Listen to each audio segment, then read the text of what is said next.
Ya, oke, teman-teman semua, selamat pagi.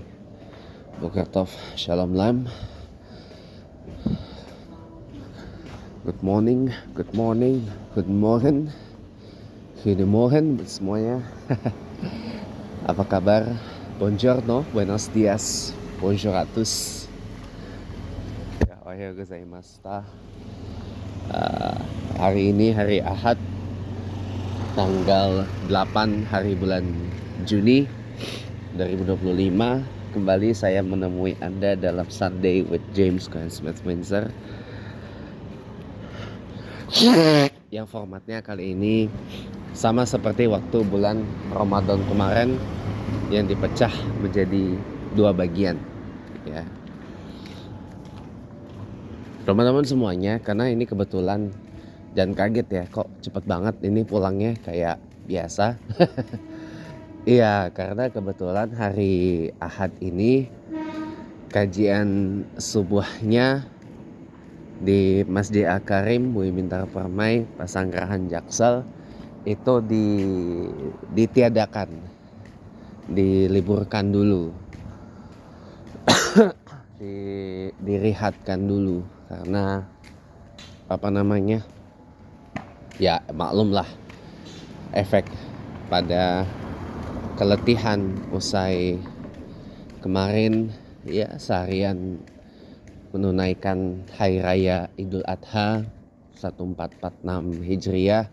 Hari Jumatnya salat Id, dilanjut khutbah, dilanjut dengan salat Jumat pada siang harinya, dan kemarin hari Sabtu tanggal 7 Juni 2025 atau 11 Zulhijjah 1446 Hijriah itu pemotongan hewan kurban di Masjid Jami Al-Karim Bumi Bintang Permai Pasanggerahan Jakarta Selatan.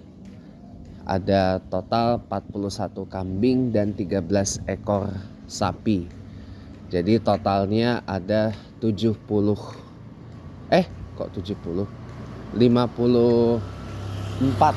ekor ya, 54 ekor hewan kurban yang dipotong. Kalau di Masjid Istiqlal ada 136, terdiri dari 55 ekor sapi dan 81 ekor kambing. Ya, itu termasuk sapi dari Bapak Presiden Prabowo Subianto ya, sebagaimana disampaikan oleh Kabid Tarbiyah atau Pendidikan Masjid Istiqlal, yang juga diangkat sebagai PLH, Pelaksana Harian Ketua BPMI dan Imam Besar Masjid Istiqlal, Dr. Kiai Haji Mulawarman Hannase, gitu. Dosen pasca sarjana di PTIQ, Perguruan Tinggi Ilmu Quran, di sana tuh di Pasar Jumat ininya kampusnya atau brandnya PTIQ Universitas PTIQ. Nah, cakep lah. Nah, teman-teman semuanya,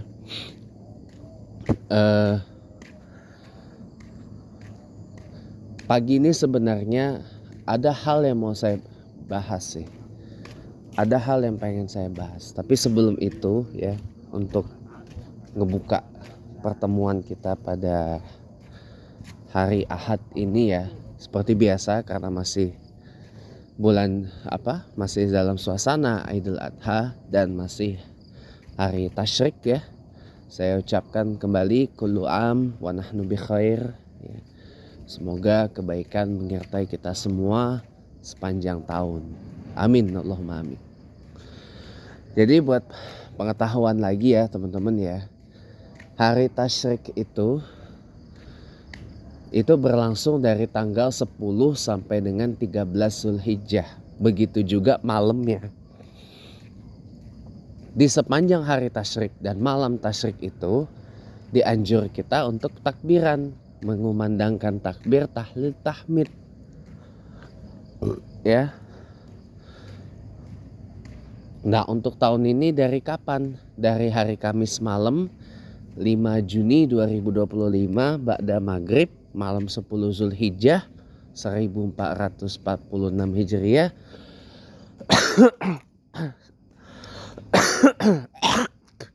sampai dengan hari Selasa besok tanggal 10 Juni 2025 itu adalah tanggal 13 Zulhijjah 1446 Hijriah, batas maksimalnya setelah sholat asar. Kalau sudah itu sudah nggak boleh lagi karena sudah masuk 14 Zulhijjah. Gitu teman-teman. 10 Zulhijjah sudah masuk 14 Zulhijjah 1446 Hijriah. Jadi itu ya, catat ya.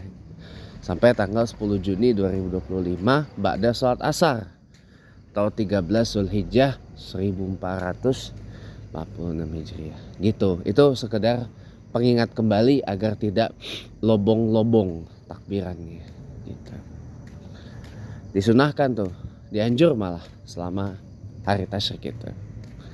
Nah, setelahnya kalau mau puasa Ayyamul Bid dari 14, 15, 16 Zulhijjah itu boleh. Nah teman-teman semuanya, jujur ya, saya tuh sebenarnya ketika kemarin ya Korpri dan BKN mengusulkan agar batas usia pensiun ASN itu dinaikkan jadi 70 tahun itu saya mendukung banget sih. Mendukung banget. Karena satu, biar para ASN ini bisa produktif, dan yang kedua setidaknya mempersiapkan dana untuk pensiun nanti. Ini kan baru baru masuk dalam inisiatif DPR. Alurnya inisiatif DPR nanti dibawa ke komisi yang menangani itu, yaitu komisi 13 ya lebih tepatnya, tentang reformasi birokrasi dan regulasi, komisi 13 DPR. Nanti baru dibawa ke Balek di badan legislasi untuk selanjutnya nanti dikembalikan lagi ke komisi 13, nanti baru diparipurnakan menjadi revisi undang-undang ASN yang menjadi undang-undang ASN yang direvisi. Gitu teman-teman, alurnya seperti itu. Ya, kalau ketua MPR Pak Haji Ahmad Muzani aja setuju, ya berarti nggak ada alasan buat DPR itu menunda atau bahkan menolak usul tersebut. Karena DPR itu adalah bagian dari MPR, teman-teman. MPR itu adalah parlemen Indonesia, parlemennya Republik Indonesia, yang terdiri dari 2 chamber atau 2 kamar. Ya, lower house atau lower chamber atau majelis rendah itulah yang namanya DPR. Sementara upper house-nya atau upper chamber-nya adalah DPD. Nah, jadi sejak era reformasi ini MPR atau Parlemen Indonesia yang tadinya cuma unikameral atau 1 kamar atau 1 chamber, yaitu DPR doang, menjadi 2 kamar atau dua majelis, 2 chamber, 2 house gitu ya, atau bicameral ya, ada lower house, ada upper house. Nah, upper house atau upper chambernya adalah DPD atau Senat, yang sebenarnya saya nih rada bingung gitu loh, powernya DPD itu kok kayak lebih ini dibanding dengan DPR. Padahal kalau kita lihat presiden di beberapa negara-negara top ya, biasanya upper house atau upper chamber itu dia punya power yang lebih signifikan dibanding dengan lower house-nya. Contoh Senat Amerika Serikat itu powerful banget, bisa menerima atau menolak calon menteri yang dinominasikan presiden. Contoh kemarin waktu Presiden Trump menominasikan para calon-calon menterinya, itu harus melalui konfirmasi Senat. Kayak kemarin tuh waktu Senat mengkonfirmasi secara bulat satu suara bulat mengkonfirmasi Menteri Luar Negeri dijabat mantan senator Marco Rubio dari Florida. Itu kayak gitu alurnya. Banyak menteri-menteri yang dikonfirmasi oleh Senat atau pejabat-pejabat negara lah, atau pejabat setingkat menteri, pejabat federal Amerika Serikat, itu wajib dikonfirmasi oleh Senat. Ada sidangnya, ada fit and proper test-nya. Jadi bukan DPR yang menggelar fit and proper test, tapi Senat gitu. Senat USA, Parlemen USA namanya Kongres. Itu. Ada lagi nggak yang powerful juga upper house-nya atau upper chamber-nya? Ada House of Lords di UK. Itu powerful juga.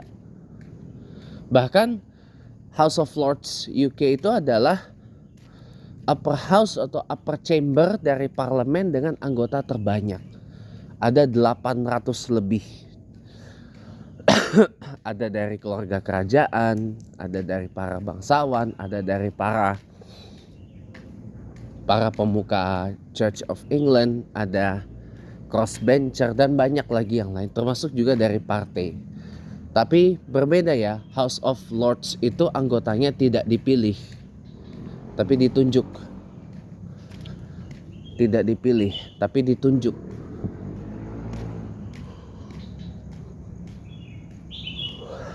Gitu. Ditunjuk untuk duduk di sana sebagai anggota. Dan anggota House of Lords itu seumur hidup sampai dia mundur atau meninggal, baru status keanggotaan di House of Lords ya selesai gitu. Tapi kalau dia masih hidup, masih ada, dia tetap sebagai anggota dari House of Lords seumur hidup. Itu juga powerful, itu House of Lords atau upper chamber dari UK Parliament itu. Kalau lower chambernya namanya House of Commons. Itu. Kalau lower chambernya atau lower house-nya namanya House of Commons kalau di UK itu. House of Commons tuh kalau saya bahasa Indonesia kan tuh Dewan Kerakyatan. Kalau House of Lords itu Dewan Kebangsawanan.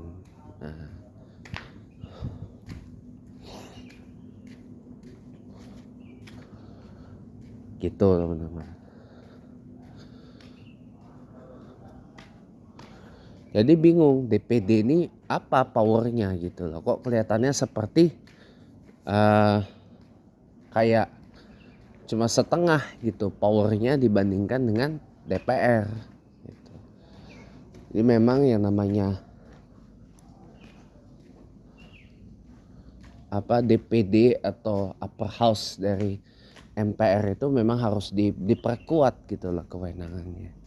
Nah, yang bisa memperkuat adalah DPR gitu. DPR merevisi undang-undang MD 3 tujuannya adalah untuk memperkuat peran DPD. Jadi kerasa bahwa MPR itu bicameral atau 2 kamar, 2 majelis, 2 chamber, 2 house gitu. Jadi makanya kalau saya boleh bilang, kalau MPR-nya aja setuju, ketua MPR-nya aja setuju, ya tidak ada alasan buat ke DPR dan pimpinan DPR untuk tidak menindaklanjuti usulan yang tadi itu ya.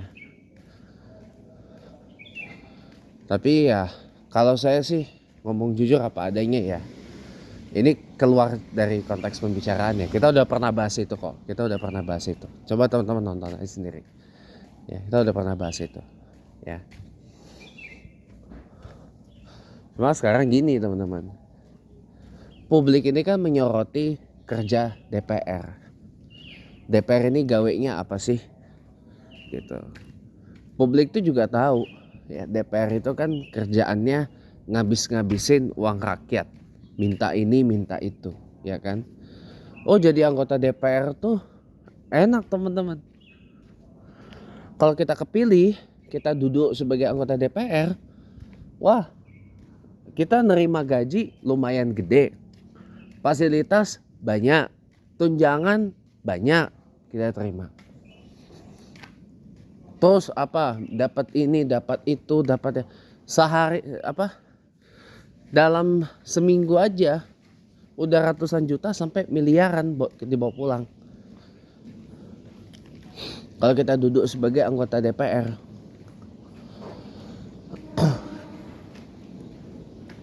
kita datang aja, datang sebagai, kita datang nggak datang sebagai. Makanya kenapa kok DPR itu banyak ketika rapat-rapat paripurna banyak yang sepi gitu. Ya karena memang sistem keanggotaan di DPR itu tidak mengharuskan kita untuk datang tiap hari.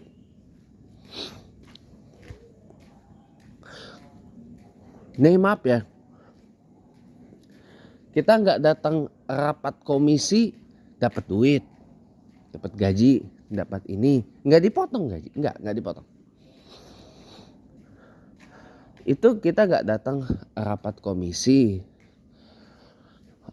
Kalau kita masuk dalam keanggotaan AKD itu alat kelengkapan Dewan DPR RI ya. Ada BAMUS, Badan Musyawarah, ada MKD, Mahkamah Kehormatan Dewan atau Mahkamah Etik lah, Ethics Committee. Terus ada Balek, Badan Legislasi yang tadi itu.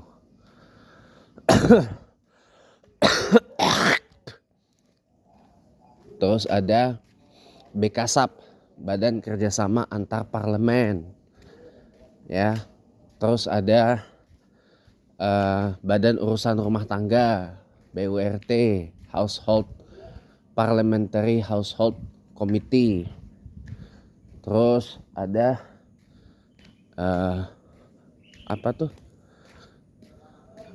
ada badan baru lah, Badan Aspirasi.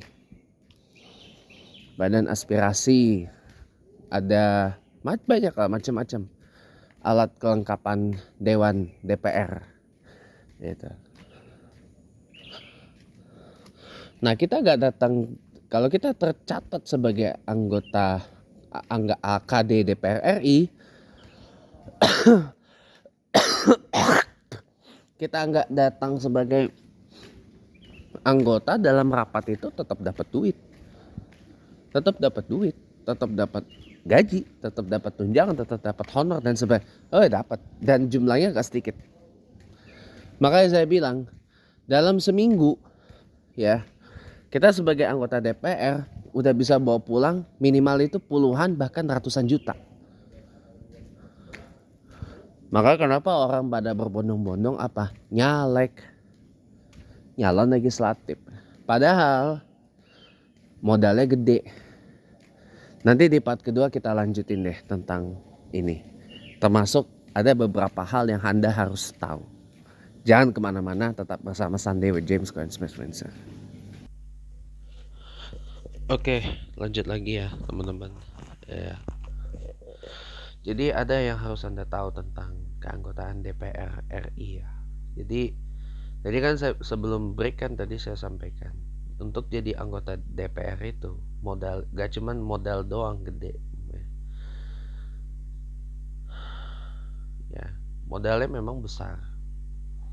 Pokoknya kalau Anda tanya saya bisa lebih dari 5 miliar.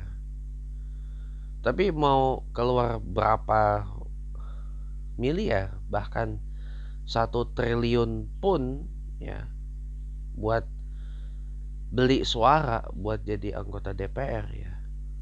Tapi maaf kata nih ya, di dalam partai politik itu kan juga punya ini sendiri kan. Karena kita sistemnya itu adalah open list, terbuka ya. Open list proportional representation. Ya, perwakilan proporsional dengan open list ya. Proporsional terbuka lah singkatnya gitu. Bukan close list proportional representation ya, atau proporsional tertutup ya. Apa bedanya open list dengan close list? Kalau open list, kita memilih itu partai dan calonnya.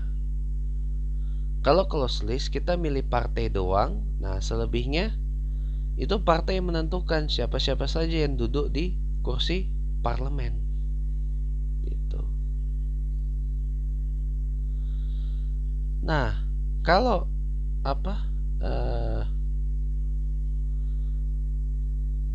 di Indonesia ini kan sistemnya proporsional terbuka, ya kan, bukan proporsional tertutup, ya.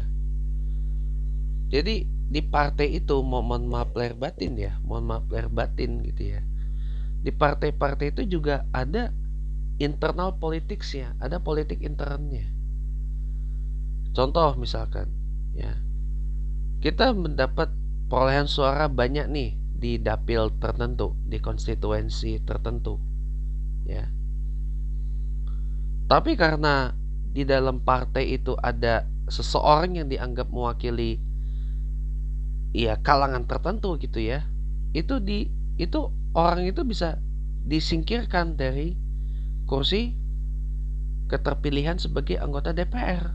Dan itu dilakukan oleh PDI Perjuangan sayangnya. Di dapil Jawa Timur mana gitu.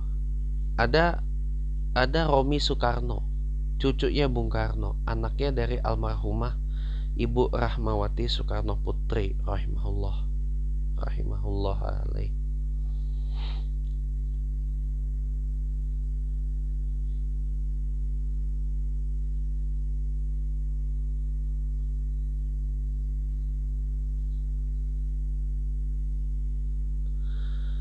Nah, Romi Soekarno ini kan nyalon dari PDIP. Nah, perolehan suaranya nggak sebanyak petahana. Petahananya siapa? Pak Arteria Dahlan. Nah, tapi karena ada apa? Romi Soekarno di situ, mau tidak mau Pak Arteria Dahlan sebagai petahana, dan satu lagi juga yang perempuan itu juga diminta untuk mundur, untuk memberi jalan kepada Romi Soekarno ini duduk sebagai anggota DPR. Nah itu teman-teman. Jadi apa ya?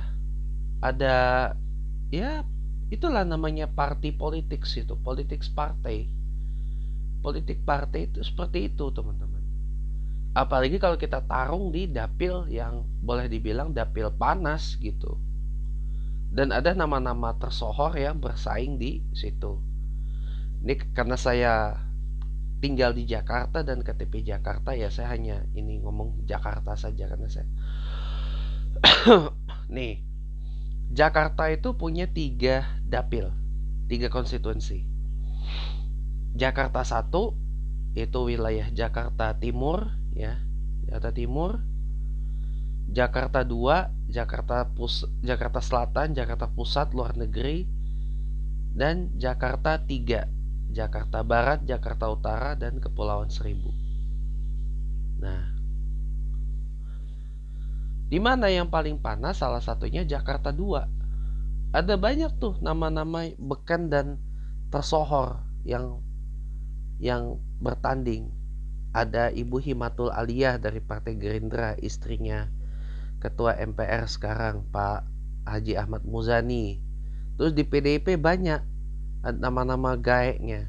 Ada Ronita Lapesi, ada Masinton Pasaribu yang sekarang jadi Bupati Tapanuli Tengah. Ada, karena gak kepilih kan, ada ada Once Mekel yang terpilih. Ada banyak lah nama-nama tersohor itu. Nah itu pun juga mereka saling bersaing, saling sikut-sikutan untuk duduk sebagai anggota DPR, sekalipun mereka dari partai yang sama, PDIP. Tapi ujungnya mereka bersaing, mereka fight untuk duduk sebagai wakil rakyat di DPR. Kayak kan panas. Apalagi di dapil-dapil yang boleh dibilang dapil panas. Kayak Jakarta 2, Jakarta 1, Jakarta 3. Itu kan termasuk dapil panas itu. Sama beberapa dapil di Jawa Barat ya. Beberapa dapil Jawa Barat itu juga dapil panas.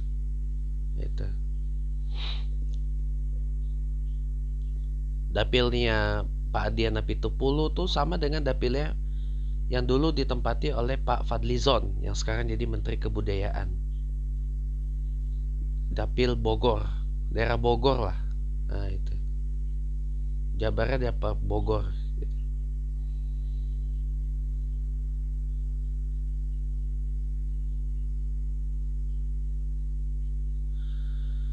Nah jadi apa?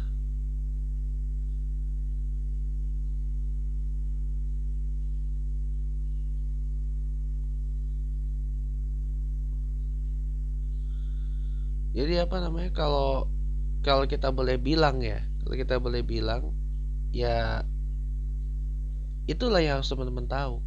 Untuk jadi anggota DPR itu perjuangannya nggak mudah teman-teman. Nggak cuma modalnya gede. Di partai pun juga ada party politics ya. Apalagi partai-partai gaek kayak PDIP ya. Waduh, itu maaf kata ya, di dalamnya itu, di dalemannya itu ada party itu kentara banget itu party politics ya. Jadi apa kalau namanya belum gaek, namanya belum kondang gitu ya. Ya gue bisa sikut-sikutan dengan yang namanya kondang lagi. Makanya kenapa teman saya itu Serenida Tambunan itu nyalon bupati, nggak tahu dicalonin apa enggak, kayaknya sih nggak kepilih ya, nggak kepilih. Nyalon bupati di mana tuh teman saya itu Serenida Tambunan itu teman saya, nggak kepilih, nggak kepilih dan nggak kecalon. Itu juga yang terjadi waktu di Pilgub Jakarta, ada party politics ya. Tadinya nama Anies Baswedan itu sempat dipertimbangkan akan dicalonkan oleh PDIP di Jakarta. Karena tiga partai yang dulu usung Anies Baswedan di Pilgub Jakarta, yaitu Partai Gerindra, Partai PKS dan Partai PAN, itu semuanya kompak nyalonin Ridwan Kamil Suswono di Pilgub Jakarta. Yang notaben adalah bukan dari kecuali Pak Suswono ya. Pak Suswono kan kader PKS yang cukup senior ya. Nah, Ridwan Kamilnya bukan kader Gerindra, beliau kader Golkar. Itu. Nah, sementara Anies Baswedan dipertimbangkan untuk dicalonkan oleh PDIP, tapi nggak jadi. Karena apa? Karena lagi-lagi di dalam PDIP itu ada party politics. Ada politik partai. Ada politik partai. Dan apalagi kan PDIP itu kan partai kader. Jadi mau tidak mau, thanksin dong PDIP kalau di Jakarta tidak menempatkan kadernya sendiri gitu. Iya kan? Iya. Apalagi di dalam PDIP itu ada Pak Ganjar dan Pak Ahok yang pernah jadi rival Pak Anies di beberapa pemilihan. Pak Ganjar Pranowo rivalnya Pak Anies Baswedan di Pilpres 24. Pak Ahok itu rivalnya Pak Anies di Pilgub Jakarta 17. Gitu. Itu aja. Dan mereka juga punya pandangan sendiri terhadap Pak Anies Baswedan gitu. Intinya itu ya. Sehingga atas dasar pertimbangan itu juga lah kenapa kemudian akhirnya PDIP tak jadi calon Anies Baswedan di Jakarta, tapi malah calon Pak Pramono Anung dan terpilih. Tadinya Pak Anies Baswedan itu mau dicalonin di Jawa Barat bersama Ketua PDIP Jabar Pak Ono Surono ya. Tapi nggak jadi karena Pak Anies Baswedannya nggak mau, karena dianggap katanya nggak punya, tidak ada aspirasi untuk Pak Anies Baswedan itu nyalon gubernur di Jawa Barat. Padahal maaf kata sebenarnya Jabar itu banyak banget basisnya anak abah. Basisnya anak abah yang paling kencang tuh bukan cuma di Jakarta, di Jawa Barat juga ada. Sebenarnya ada gitu loh. Tapi karena di Pilgub Jabar sendiri ya sudah ada calon yang memang kuat dan gaek ya, yaitu Pak Deddy Mulyadi ya. Warga Jabar banyak yang silau dengan sorot dari Pak Deddy Mulyadi, makanya jadinya orang ramai ke sono semua.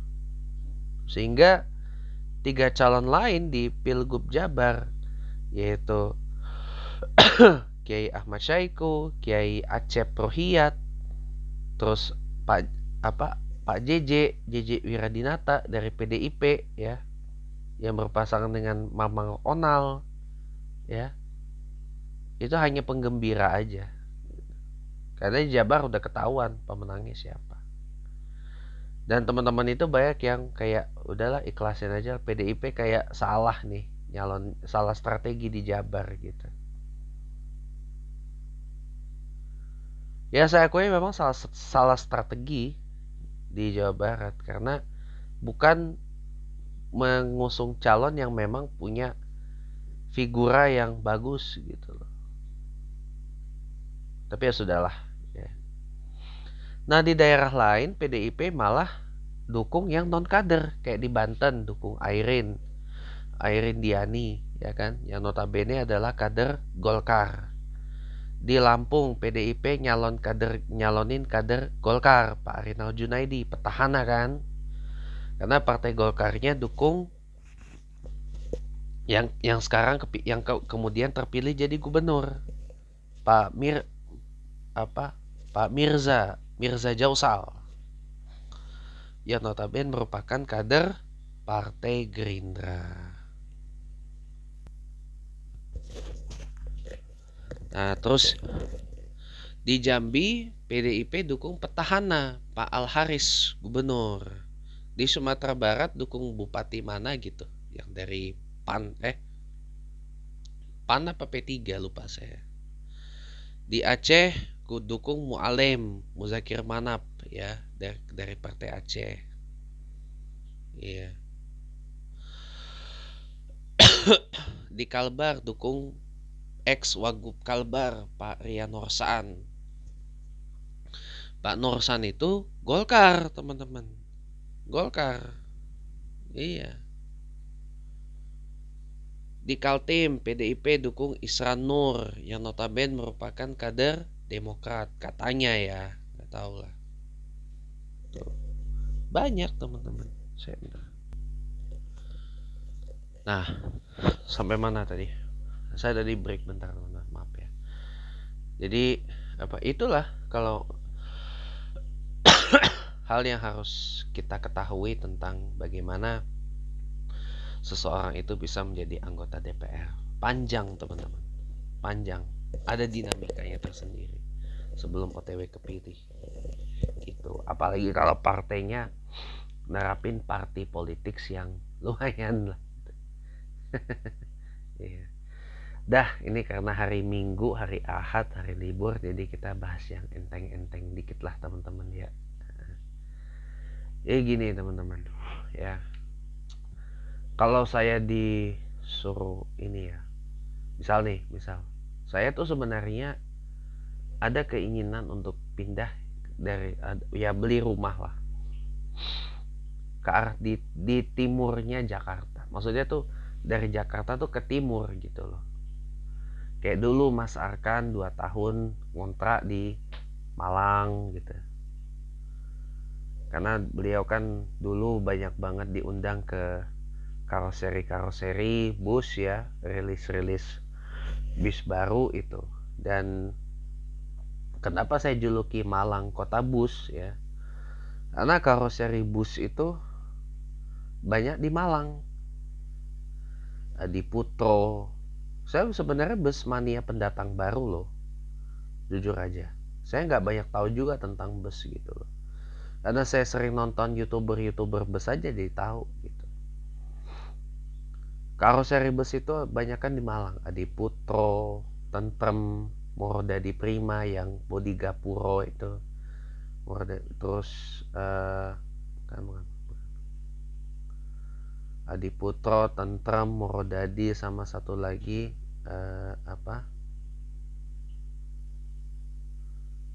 Piala Mas. Nah, Piala Mas itu di Malang, yang Madiun itu Gunung Mas. Ya, Piala Mas ada 4 karoseri di Malang. Ya, terus bentar ya teman-teman, aduh saya sakit perut. Oke, lanjut teman-teman. Nah, jadi karoseri bus itu kan lebih banyak ada di Malang ya. Tadi udah ya, Adi Putro, Tentrem, Morodadi Prima, sama tadi apa? Piala Mas.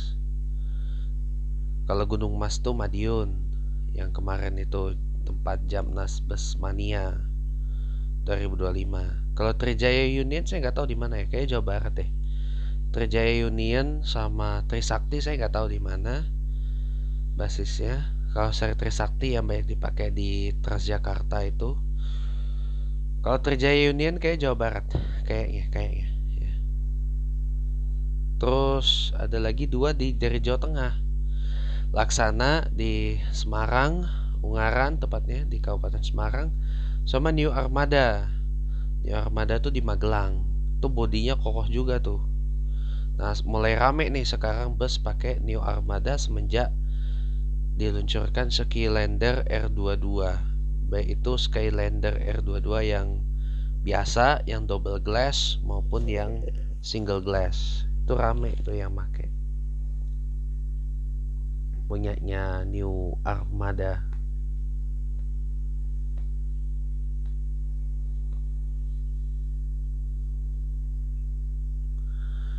New Armada di Magelang ini ya, basisnya.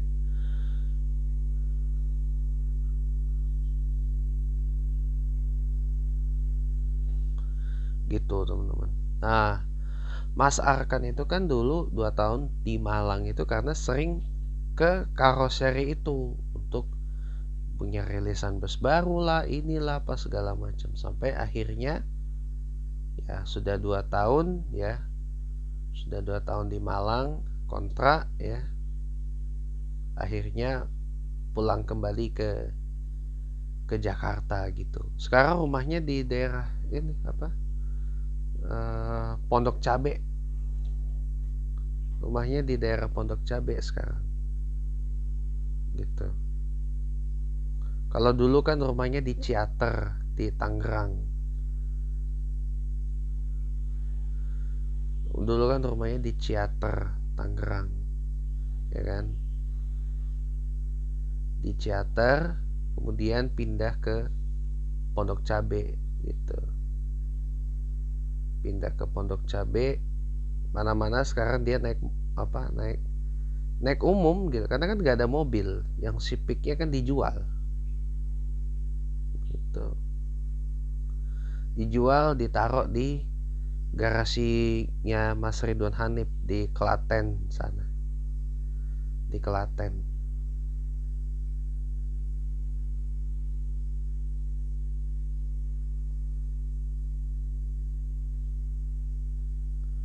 Sana tuh di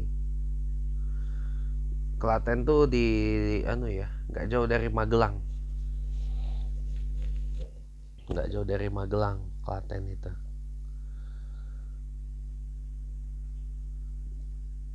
Mas Ridwan Hanif tuh sekarang tinggalnya juga di sana. Nggak lagi tinggal di Pasar Minggu, Jaksel. Karena memang Karasidenan Solo dan Jogja itu hidupnya memang lebih slow living gitu lah. Lebih ritme hidupnya lebih santai, lebih pelan gitu. Makanya kan kemudian banyak yang pindah ke sana, kayak Rio Febrian pindah ke Jogja, terus apa yang mantan mantan jurnalis Metro tuh Lori Singer, belakangan diketahui dia Siregar juga sama kayak saya, pindah juga ke Jogja gitu.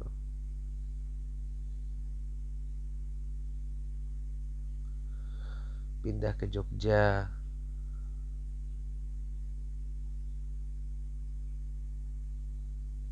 Banyak. Gak cuma pindah ke Bali aja yang banyak itu. Ke Jogja pun juga banyak karena ritme kehidupan di Jogja itu lebih slow, lebih pelan, lebih santai gitu daripada di Jakarta gitu misalkan. Bahkan konon katanya kalau pindah ke Bali, ya Jakarta won't be missed. Gak tahu itu benar apa enggak ya. Ya tergantung orangnya juga sih gitu. Ya sebenarnya mau hidupnya slow pace atau fast pace itu sebenarnya kita yang bikin gitu loh. Pak, di Jakarta bisa nggak hidupnya slow pace? Ya bisa aja kalau kita tahu bagaimana caranya